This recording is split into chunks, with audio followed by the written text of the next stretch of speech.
Belajar mengenai perkalian dan pembagian bilangan bulat bersama Bu Wahyu dan juga saya, Uhti. Di dasar yang pertama itu 3.2 menjelaskan dan melakukan operasi hitung bilangan bulat dan pecahan dengan memanfaatkan berbagai sifat operasi. Kemudian KD 4.2 menyelesaikan masalah yang berkaitan dengan operasi hitung bilangan bulat dan pecahan dengan indikator. 3.2.2 menentukan operasi hitung perkalian dan pembagian bilangan bulat. 4.2.2 menyelesaikan masalah kontekstual yang berkaitan dengan operasi perkalian dan pembagian bilangan bulat. Tujuan pembelajaran kita hari ini yang pertama, menentukan operasi perkalian dan pembagian pada bilangan bulat. Yang kedua, menyelesaikan masalah konseptual yang berkaitan dengan perkalian dan pembagian pada bilangan bulat. Kenapa kita harus mempelajari materi ini? Nah, misalnya kalau kita pergi ke dokter, itu di obatnya itu ada 3x1. Nah, maksudnya itu bagaimana? Terus kemudian kalau misalnya ibu kita pergi ke suatu daerah, terus beli oleh-oleh bakpia, mau dibagi sama rata sama anak-anaknya, itu caranya bagaimana? Nah, itu kita akan belajar di sini ya nantinya. Nah, kita mengingat yang pertama, sifat-sifat penjumlahan. Yang pertama itu ada komutatif, yaitu A plus B sama dengan B plus A.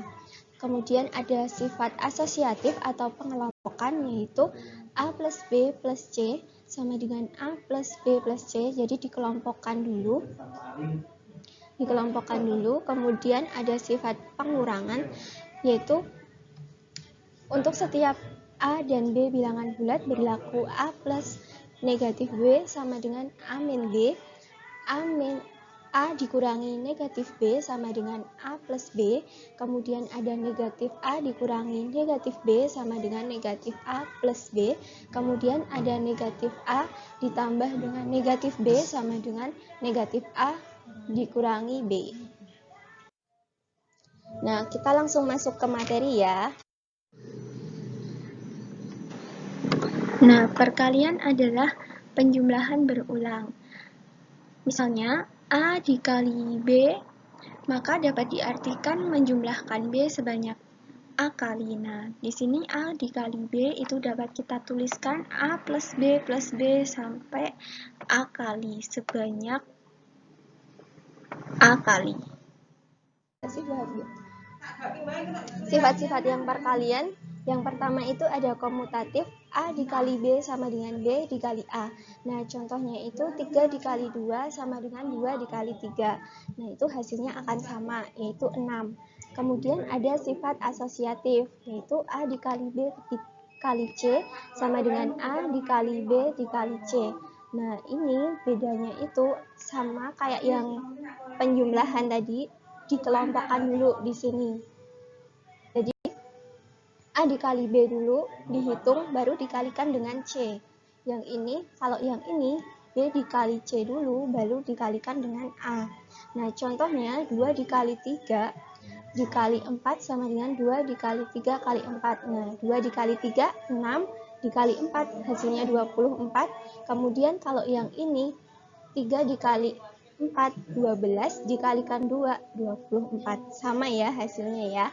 Kemudian ada sifat yang ketiga, yaitu distributif, yaitu A dikali B plus C sama dengan A dikali B, lalu ditambah A dikali C. Jadi gini, ini yang A ini dikalikan dengan B, kemudian A dikalikan dengan C, seperti itu. Yang ini sama buat yang penjumlahan dan juga pengurangan. Nah, contohnya 2 dikali 3 ditambah 4. Nah, ini 2 dikali 3 dulu. 2 dikali 3. Terus baru 2 dikalikan dengan 4. 2 dikali 3 hasilnya itu 6. Hasilnya 6. Kemudian ditambah 2 dikalikan dengan 8, dikalikan dengan 4, hasilnya 8. Hasilnya berapa nih? 8 ditambah 2. Berapa yo? 8 tambah 6 yo. 8 tambah 6. Berapa yo? Berapa? 14 ya. Nah, selanjutnya. Nah, yang keempat itu ada sifat identitas. Nah, sifat identitas itu A dikali 1, hasilnya A. Maksudnya bagaimana? Jadi, setiap bilangan bulat jika dikalikan dengan 1, itu hasilnya akan bilangan bulat itu sendiri. Misalnya nih, 5 dikali 1, hasilnya akan tetap 5. Terus 4 dikali dengan 1, hasilnya akan tetap 4. Seperti itu. Berlaku juga untuk yang negatif. Misalnya, negatif 2 dikali 1, maka hasilnya akan tetap negatif 2. Seperti itu. Kemudian, yang kelima itu ada untuk setiap A bilangan bulat, jika dikalikan dengan 0, maka hasilnya akan 0. Nah, A dikali 0 sama dengan 0. Jadi, setiap bilangan bulat, jika dikalikan dengan 0, maka hasilnya akan 0. Misalnya, 5 dikalikan 0, maka hasilnya akan 0. 3 dikalikan 0, hasilnya akan 0. Seperti itu ya. Oh iya, yang negatif ya. Misalnya negatif 5 dikalikan dengan 0, maka dia tetap 0. Seperti itu.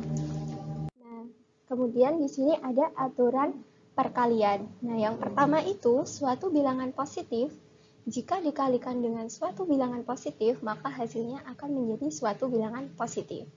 Dan yang kedua, itu setiap bilangan positif jika dikalikan dengan suatu bilangan bulat negatif, maka hasilnya akan menjadi suatu bilangan bulat negatif. Kemudian yang ketiga, suatu bilangan bulat negatif jika dikalikan dengan suatu bilangan bulat positif, maka hasilnya akan menjadi suatu bilangan bulat negatif. Dan yang terakhir, suatu bilangan bulat negatif jika dikalikan dengan suatu bilangan bulat negatif, maka hasilnya akan menjadi suatu bilangan bulat positif.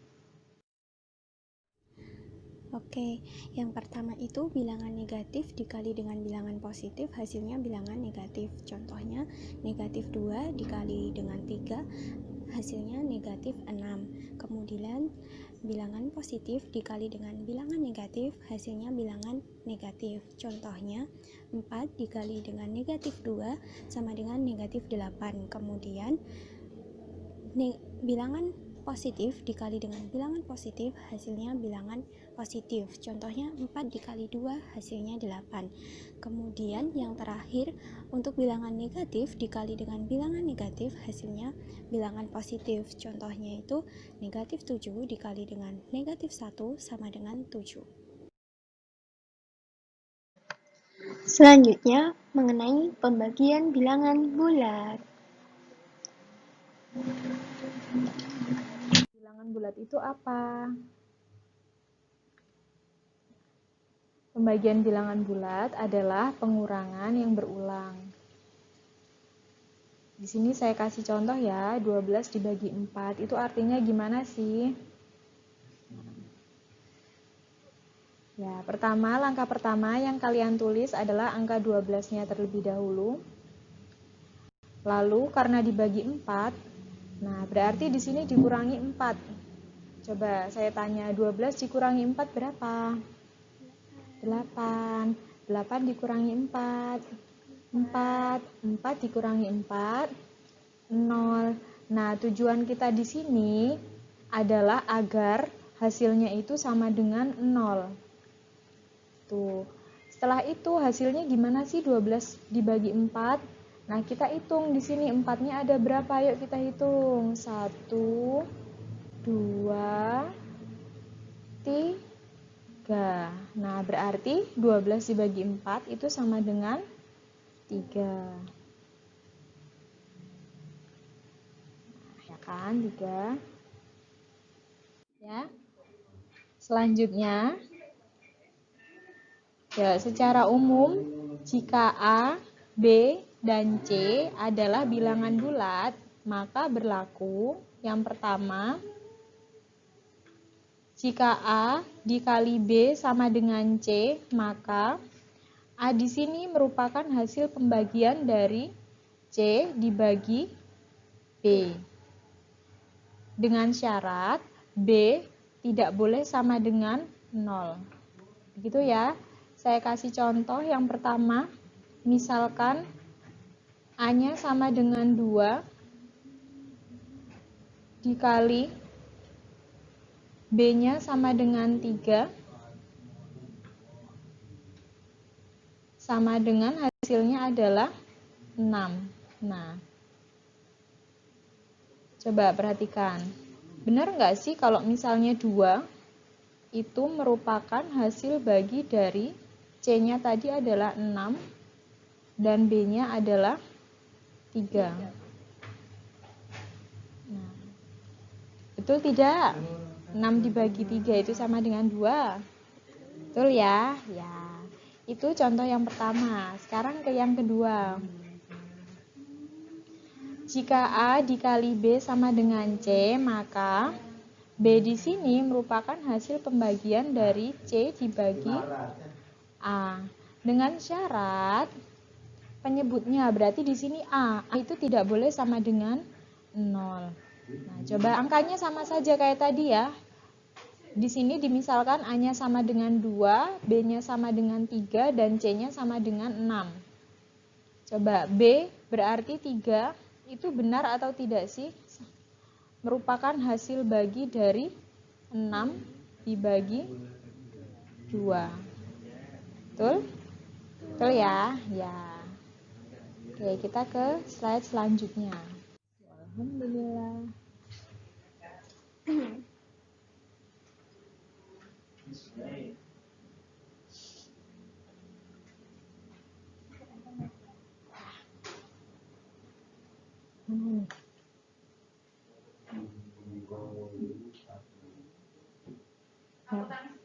Aturan pembagian, di sini kita pakai logika sama dengan aturan perkalian. Jadi begini, yang atas itu disebut sebagai pembilang, yang bawah itu disebut sebagai penyebut. Nah, apabila salah satu dari pembilang atau penyebut di sini adalah negatif, maka hasilnya adalah negatif. Intinya, kalau tanda pada pembilang dan penyebutnya itu berbeda, maka hasilnya adalah negatif. Yuk, coba selanjutnya dulu. Nah, ini juga ya, coba pembilangnya negatif, penyebutnya positif, mereka berbeda, maka hasilnya nanti iya negatif, bilangannya akan negatif. Lalu yang ketiga, nah pembilangnya negatif, penyebutnya negatif, karena mereka sama, nanti hasilnya akan positif, seperti itu. Yang keempat, pembilangnya positif, penyebutnya positif, maka hasilnya adalah positif. Untuk contoh yang pertama, tanda negatif dengan positif di pembagian, negatif 6 dibagi 2 sama dengan, karena negatif dan positif hasilnya adalah negatif, maka di sini hasilnya negatif 3.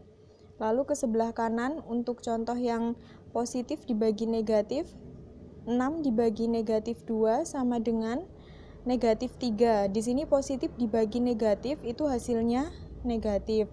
Lalu ke kiri bawah, negatif 6 dibagi negatif 2. Nah, di sini tandanya sama, berarti nanti hasilnya positif, maka hasilnya positif 3. Dan yang terakhir, 6 dibagi 2 sama dengan 3. Ini udah biasa ya. Ya, di sini ada suatu permasalahan. Saya bacakan terlebih dahulu.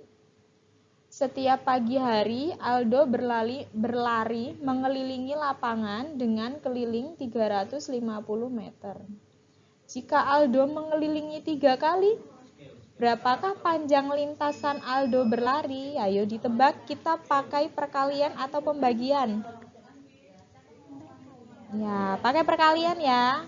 Nah, karena sekali mengelilingi itu 350, berarti kalau 3 kali tinggal 350 dikali 3. Hasilnya adalah berapa, tebak? Nah, 105 meter, begitu ya. 2. Tepi jalan yang panjangnya 70 meter akan ditanami pohon dengan jarak antar pohon 5 meter. Nah, yang ditanyakan adalah berapa banyak pohon yang dibutuhkan. Nah, diketahui dulu ada panjang tepi jalan 70 meter, lalu jarak antar pohon ada 5 meter. Yang ditanyakan adalah banyak pohon yang dibutuhkan. Jawabannya, panjang tepinya 70 meter dibagi dengan jarak antar pohonnya 5 meter.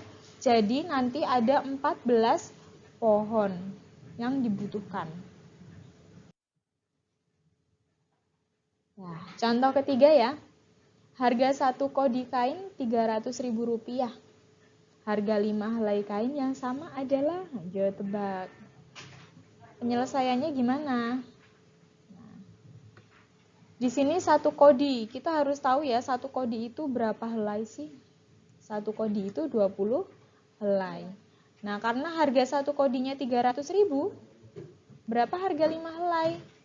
Berarti tinggal 300.000 dibagi 20, itu dapat 15.000, itu untuk 1 helai. Yang ditanyakan adalah 5 helai, berarti tinggal dikali 5. Berapa? 15.000 dikali 5 hasilnya adalah Rp75.000.